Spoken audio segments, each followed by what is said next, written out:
A lenda de um time sem taça. A Copa do Mundo de 1982 não foi vencida pelo Brasil, mas foi nela que nasceu uma das seleções mais amadas e respeitadas da história do futebol. Um time que não precisou levantar a taça para se tornar eterno.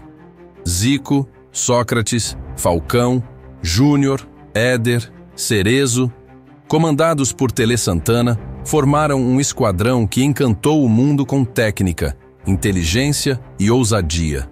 Um time que acreditava que o futebol era, acima de tudo, arte. Mas o destino tinha outros planos, e a tragédia veio no jogo contra a Itália. Neste documentário, você vai entender em detalhes como foi a campanha dessa seleção. Os jogos, os bastidores, as polêmicas, as críticas da imprensa, os erros e acertos. E por que até hoje, o Brasil de 1982 é lembrado com tanta paixão e dor.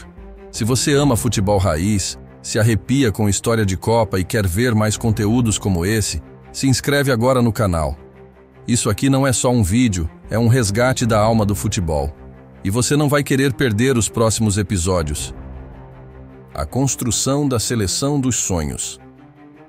Em 1980, Tele Santana assumiu a seleção brasileira com uma missão: resgatar o futebol arte.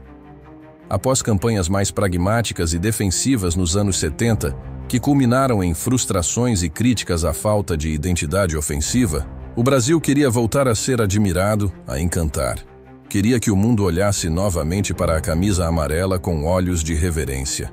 Tele trouxe consigo uma filosofia inegociável. Jogar bonito era uma obrigação, não uma opção.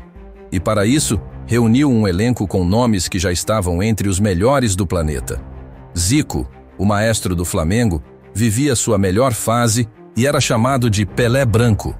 Sócrates, o líder intelectual e tático do Corinthians, simbolizava a elegância aliada à inteligência em campo. Falcão, já consagrado na Roma, dominava o meio-campo italiano com autoridade e técnica.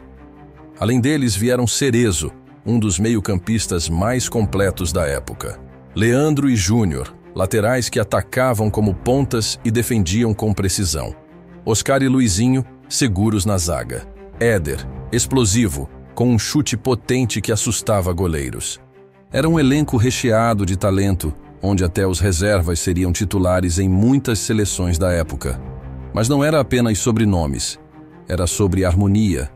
A base foi montada para fazer a bola girar, fluir, criar. Era um time leve, ofensivo, ousado, que jogava para frente, sem medo, e que muitas vezes parecia mais interessado em encantar do que em controlar o resultado. Nos amistosos preparatórios, o Brasil deu sinais claros do que estava por vir. Venceu seleções de peso, como Alemanha Ocidental e Inglaterra. Goleadas, viradas, jogadas de efeito. A seleção era um espetáculo à parte. A confiança era tão grande que antes mesmo da estreia na Copa, a imprensa internacional já apontava o Brasil como o principal favorito. Jornais europeus chamavam o time de orquestra, balete em chuteiras e a esperança do futebol. O mundo esperava pelo show. E Tele prometia entregá-lo. A fase de grupos, o início do espetáculo. O Brasil caiu no grupo 6 da Copa do Mundo de 1982, junto com União Soviética, Escócia e Nova Zelândia. Estreia, Brasil 2-1, União Soviética. Foi um teste duro. A União Soviética saiu na frente com um chute forte de Bal, mas o Brasil mostrou reação. Sócrates empatou com um golaço de fora da área, e Éder, no fim, virou com um chute impressionante de perna esquerda. A atuação não foi perfeita, mas mostrou a resiliência e o talento da equipe. Segundo jogo, Brasil 4-1, Escócia. Zico marcou um golaço de falta. Oscar, Éder e Falcão completaram o placar. A equipe deslanchava e o futebol bonito começava a chamar a atenção global. Era toque de bola, tabelas, dribles, uma exibição. Terceiro jogo, Brasil 4-0 Nova Zelândia. Um passeio. Falcão, Zico, 2 vezes, e Éder marcaram. O Brasil terminava a primeira fase com 100% de aproveitamento e 10 gols marcados. A confiança explodia. A imprensa internacional falava em um novo Brasil 1970. Telê era elogiado como gênio. A torcida estava em estado de êxtase. Comenta aqui embaixo. Qual foi o jogo mais marcante dessa primeira fase para você? Você acha que aquele Brasil já parecia campeão ou os erros estavam escondidos desde o começo? A segunda fase, Grupo da Morte. Diferente dos formatos atuais, em 1982, a segunda fase também era em grupos, agora com 3 seleções em cada. Só o primeiro de cada grupo avançava para a semifinal. O Brasil caiu em um grupo com Argentina e Itália. Um verdadeiro grupo da morte. Brasil 3-1 Argentina. Um jogo de afirmação.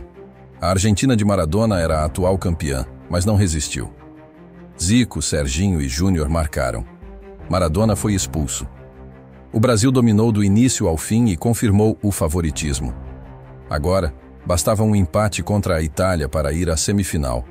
Mas, o dia 5 de julho de 1982, Estádio Sarriá, Barcelona. Brasil e Itália entravam em campo. O Brasil jogando pelo empate. Mas Telê não quis saber.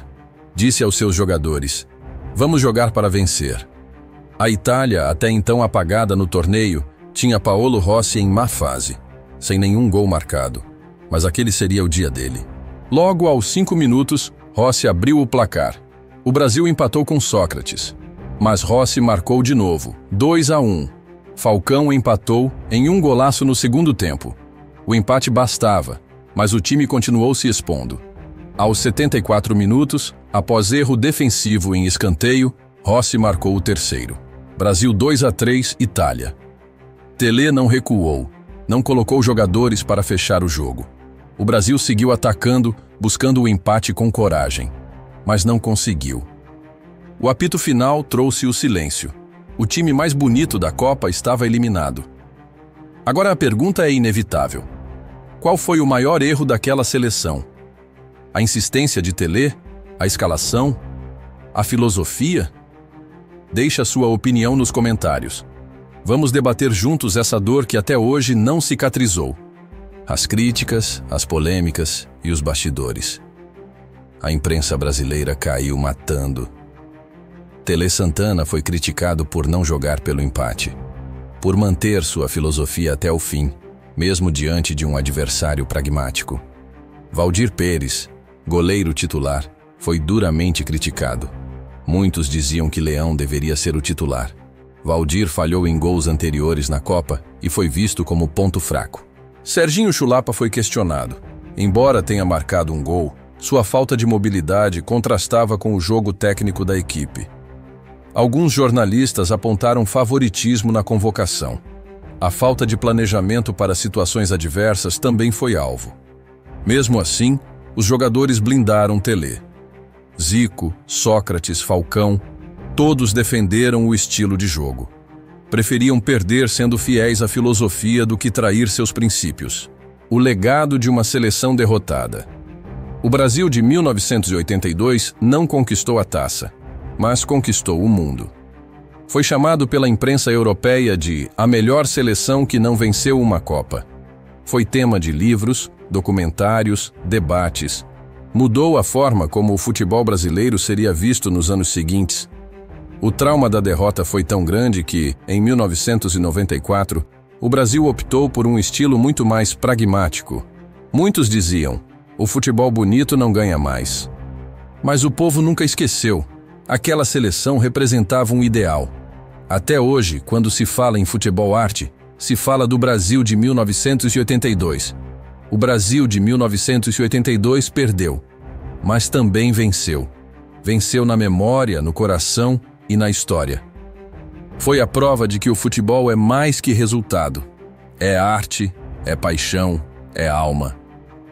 Comenta aqui. Esse foi o maior time que o Brasil já teve? E se você ama futebol de verdade, se inscreve no canal para mais histórias como essa. Aqui, a história do futebol vive. Até o próximo documentário.